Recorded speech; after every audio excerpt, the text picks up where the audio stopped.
India TV, आपकी आवाज। बिहार विधानसभा में अपने बयान को लेकर सीएम नीतीश ने माफी मांगी। नीतीश ने सेक्स रेशो पर दिया था भद्र बयान। नीतीश बोले, किसी को गलत लगा तो मैं माफी मांगता हूं, महिलाओं के लिए मेरे मन में बहुत सम्मान। सीएम नीतीश के बयान को पीएम मोदी ने बताया घटिया, कहा उन्हें शर्म आनी चाहिए, दुनिया में देश की बेइज्जती कराई। पीएम मोदी ने इंडिया अलायंस पर भी साधा निशाना, कहा महिलाओं के अपमान पर एक शब्द नहीं बोले गठबंधन के नेता, कहा कितने नीचे गिरोगे। नीतीश कुमार के बयान पर बीजेपी का प्रदर्शन, विधानसभा के बाहर बीजेपी विधायकों का हंगामा, नीतीश को बैनर पोस्टर दिखाकर बीजेपी का प्रदर्शन। दिल्ली में बिहार भवन के बाहर बीजेपी का प्रदर्शन, बड़ी तादाद में पहुंची महिलाओं ने नीतीश कुमार के खिलाफ की नारेबाजी। नीतीश कुमार को बीजेपी विधायक निक्की हेम्ब्रम की नसीहत, जो कुछ कहना था गरिमापूर्ण तरीके से भी कहा जा सकता था। नीतीश की माफी पर बीजेपी का तंज, सुशील मोदी बोले उनके बयान से पूरा बिहार शर्मसार, ऐसा बयान देने की हिम्मत कैसे हुई। सुशील मोदी ने कहा माफी मांगने से काम नहीं चलेगा, सभी महिलाओं के सामने हाथ जोड़कर बोले आगे ऐसी गलती नहीं होगी। एआईएमआईएम चीफ ओवैसी ने नीतीश की भाषा को बताया अश्लील, कहा उन्होंने बहुत गलत संदेश बिहार की महिलाओं को दिया। नीतीश के बयान पर केंद्रीय मंत्री आरके सिंह ने कहा अश्लील भाषा का किया इस्तेमाल, पूरे बिहार को आ रही शर्म। केंद्रीय मंत्री नित्यानंद राय का नीतीश पर तंज, कहा वो अब सीएम पद के लायक नहीं, खुद को राजनीति से कर लेना चाहिए अलग। नीतीश के बयान पर बोले बीजेपी सांसद मनोज तिवारी, अब उनके लिए सम्मान खत्म, उन्होंने अपना मानसिक संतुलन खो दिया है। बीजेपी सांसद संजय जायसवाल बोले नीतीश ने पूरे बिहार को किया शर्मसार, कोई भी मानसिक रूप से स्वस्थ व्यक्ति ऐसा नहीं बोलेगा। नीतीश के समर्थन में आई पूर्व सीएम राबड़ी देवी, कहा ऐसी बात नीतीश कुमार के मुंह से गलती से निकल गई, मुख्यमंत्री को अपनी बात का पछतावा। नीतीश के विवादित बयान पर बोले मंत्री श्रवण कुमार, आम लोगों की भाषा में लोगों को जागरूक करने का प्रयास था। नीतीश के बयान पर एनसीडब्ल्यू चीफ रेखा शर्मा ने स्पीकर से की कार्रवाई की मांग, कहा उनकी बातें सी ग्रेड फिल्मों के डायलॉग की तरह। बिहार में आरक्षण बढ़ाने संबंधी प्रस्ताव को कैबिनेट से मंजूरी, 9 नवंबर को विधानसभा में पारित होगा विधेयक, डिप्टी सीएम तेजस्वी यादव ने दी जानकारी। बिहार असेंबली में कल पेश हुआ था जाति आधारित सर्वे, बिहार में आरक्षण का कुल दायरा 75% करने का प्रस्ताव। जेडीयू चीफ राजीव रंजन का बयान, बिहार विधानसभा में जनगणना को लेकर घोषणा विकास की दिशा में एक बड़ा कदम। जातिवार जनगणना को लेकर बोले कांग्रेस महासचिव केसी वेणुगोपाल, चुनावी फायदे से इसका कोई लेना देना नहीं, ये एक सामान्य मुद्दा। विधानसभा चुनाव को लेकर केसी वेणुगोपाल का दावा, 5 राज्यों में बनने जा रही कांग्रेस की सरकार, ये 2024 के लोकसभा चुनाव का सेमीफाइनल। मध्य प्रदेश में प्रधानमंत्री मोदी का धुआंधार प्रचार, दमोह में कहा एमपी में फिर बनेगी बीजेपी की सरकार। पीएम मोदी का कांग्रेस पर अटैक, कहा सालों से झूठ बोलकर गरीबी खत्म करने का नारा देती आ रही कांग्रेस, लेकिन इनकी नीयत ठीक नहीं। पीएम मोदी ने कहा कांग्रेस के लिए देश और राज्य का विकास जरूरी नहीं, सिर्फ अपना स्वार्थ ही जरूरी। पीएम ने कहा कांग्रेस ने गरीबों को लूटने के लिए बनाई थी खास मशीन, अगर केंद्र भेजता था 100 रुपए तो 85 रुपए कांग्रेस नेताओं की तिजोरी में जाते थे। एमपी के पन्ना में यूपी के सीएम योगी आदित्यनाथ ने रैली कर बीजेपी के लिए मांगे वोट, कहा अच्छे लोग चुने जाएंगे तो अच्छा काम करेंगे। योगी ने यूपी का दिया उदाहरण, कहा 6 साल पहले यूपी की पहचान कर्फ्यूग्रस्त दबंग माफिया वाले राज्य की थी, आज विकास के पथ पर अग्रसर राज्य की पहचान। गुजरात के सीएम भूपेंद्र पटेल ने एमपी में किया चुनाव प्रचार, कहा डबल इंजन की सरकार में एमपी विकास की नई ऊंचाइयां छुएगा।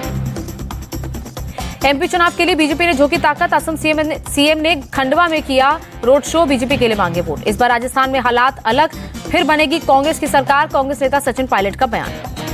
लोकसभा चुनाव को लेकर सचिन पायलट का दावा, अगर कांग्रेस सभी 5 राज्यों में जीतती है तो 2024 में इंडिया गठबंधन जीतेगा।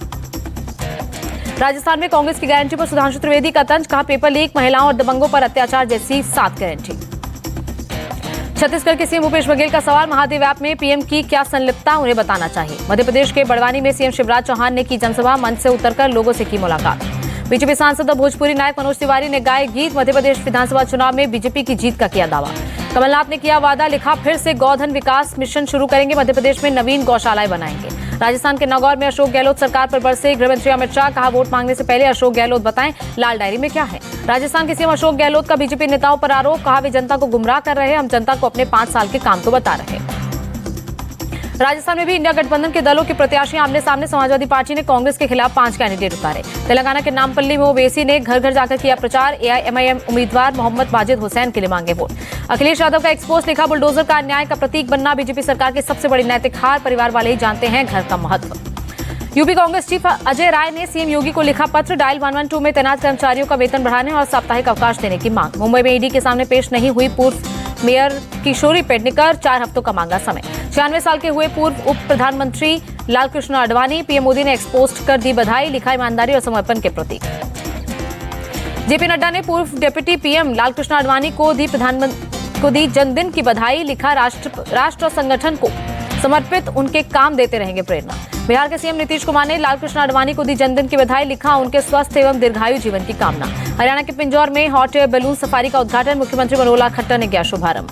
हॉट एयर बैलून में 13,000 प्रति यात्रा प्रति व्यक्ति टिकट, सीएम खट्टर बोले परियोजना से बहुत से लोगों को रोजगार। दिल्ली में घनी धुंध बनी लोगों के लिए मुसीबत, लोगों को सांस लेने में हो रही दिक्कत, ज्यादा इलाकों में AQI 400 के पार। लोगों ने सरकार से लगाई गुहार, राहत देने के लिए तुरंत उठाए जाएं कदम। प्रदूषण के कारण दिल्ली के धौला कुआं इलाके में सुबह से जबरदस्त धुंध, गाड़ियों का चलना भी मुश्किल हुआ। दिल्ली के ओखला इलाके में ड्रोन की तस्वीरों में कैद प्रदूषण, सुबह में इलाके में छाई धुंध। दिल्ली के बारापुला फ्लाईओवर पर भी प्रदूषण की मार, सुबह सुबह छाई धुंध। दिल्ली के आनंद विहार में एयर क्वालिटी सबसे ज्यादा खराब, सुबह सुबह छाई धुंध। लगातार गंभीर श्रेणी में दिल्ली की air quality, Delhi Gurugram highway पर भी दिखा धुंध का असर। दिल्ली में प्रदूषण के बीच साइकिल चलाते दिख रहे लोग, कहा सरकार को पोल्यूशन रोकने के लिए उठाने चाहिए कदम। प्रदूषण से परेशान दिल्ली के लोगों ने सरकार से पहल करने की अपील की, कहा सांस लेने में हो रही दिक्कत। प्रदूषण को लेकर दिल्ली बीजेपी ने केजरीवाल के पोस्टर के साथ किया एक्सपोज, लिखा केजरीवाल ने अपने महल से लंदन का नजारा लिया।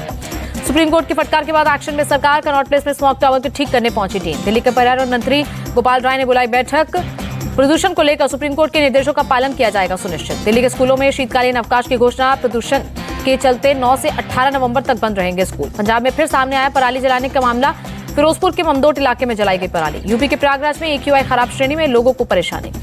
यूपी के बाद गाजियाबाद में भी प्रदूषण से बुरा हाल, खराब कैटेगरी में AQI लेवल। मुंबई में भी बहुत खराब श्रेणी में पहुंचा AQI, शिवाजी टर्मिनल इलाके में सुबह AQI 301 दर्ज। 10 नवंबर को भारत आएंगे अमेरिकी विदेश मंत्री ब्लिंकन और रक्षा सचिव ऑस्टिन, भारत अमेरिका 2+2 मंत्री स्तरीय वार्ता में लेंगे भाग।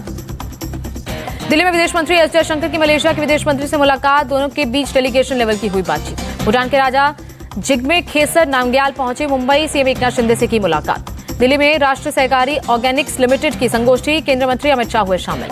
अमित शाह ने कहा आने वाले दिनों में ऑर्गेनिक मार्केट का सबसे विश्वसनीय और बड़ा ब्रांड बनने जा रहा भारत। अडानी के कोलंबो बंदरगाह प्रोजेक्ट को मिली $553 मिलियन की funding, US development finance corporation ने की घोषणा।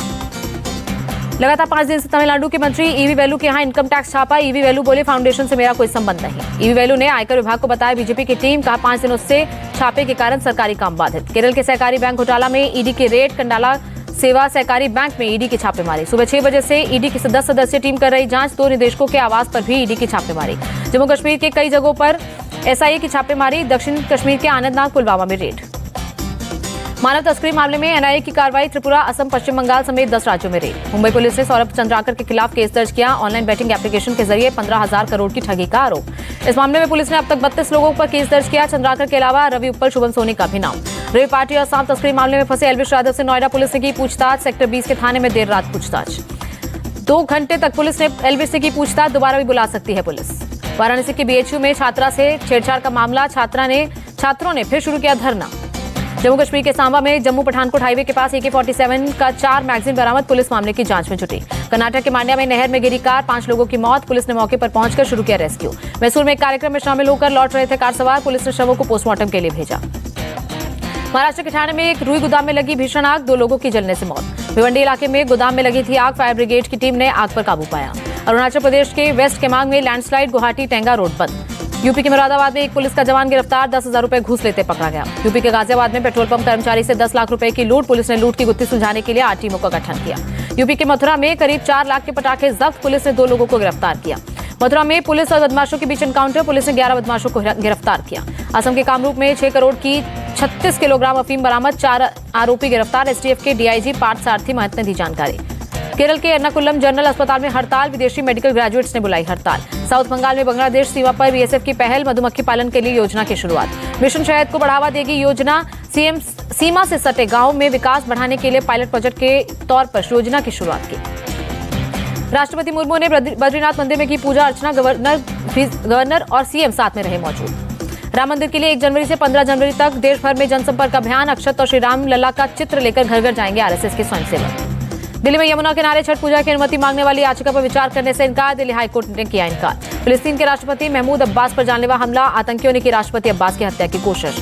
महमूद अब्बास के काफिले पर ताबड़तोड़ फायरिंग, इजराइल पर हमले के लिए दिया था 24 घंटे का वक्त। अल्टीमेटम पूरा होते ही अब्बास पर आतंकियों का हमला, सन्स ऑफ अबू जंदाल ने ली हमले की जिम्मेदारी। इजराइल हमास जंग का आज 33वां दिन, गाजा पट्टी पर इजराइल जेट्स लगातार कर रहे बमबारी। इजराइल के फाइटर जेट का हमास के अबू जिना गोदाम पर हमला, हथियारों के निर्माण केंद्र को किया नष्ट। नॉर्थ गाजा के कोस्ट तक पहुंची इजराइल की फौज, नॉर्थ गाजा के अल रशीद स्ट्रीट पर दिखे इजराइल के टैंक। इजरायली सेना का दावा, IDF ने हमास कमांडर असेफा को मार गिराया।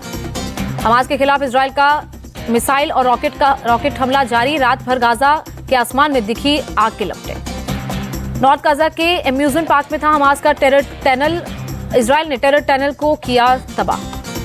नॉर्थ गाजा की यूनिवर्सिटी में भी हमास का बेस, आईडीएफ ने ध्वस्त किया हमास का ठिकाना। इजराइल पर हमास ने किया रॉकेट अटैक, तेल अवीव पर रॉकेट से हमला, आयरन डोम ने इंटरसेप्ट कर रॉकेट मार गिराया। इजराइल हमास जंग में अब तक इजरायली सेना के 349 अधिकारी और सैनिकों की मौत। इजराइल के पीएम नेतान्याहू ने आईडीएफ के तजेलिम बेस का किया दौरा, अधिकारियों, कमांडर्स और एगोज यूनिट के सैनिकों से की बात। सैनिकों से बोले पीएम नेतान्याहू, हमारा रुकने का कोई इरादा नहीं, हमें आप पर पूरा भरोसा। इजरायली पीएम ने अशदोद कंट्रोल सेंटर का किया दौरा, शहर के अलग अलग सुरक्षा प्रमुखों से की बात। अमेरिका की उपराष्ट्रपति कमला हैरिस ने इजराइल के राष्ट्रपति इसहाक हर्जोग से की बात। इजराइल, गाजा और वेस्ट बैंक के ताजा हालात के लिए जानकारी। गाजा को लेकर यूएन महासचिव एंटोनियो गुटरेस का बयान, कहा बच्चों के लिए कब्रिस्तान बनता जा रहा गाजा।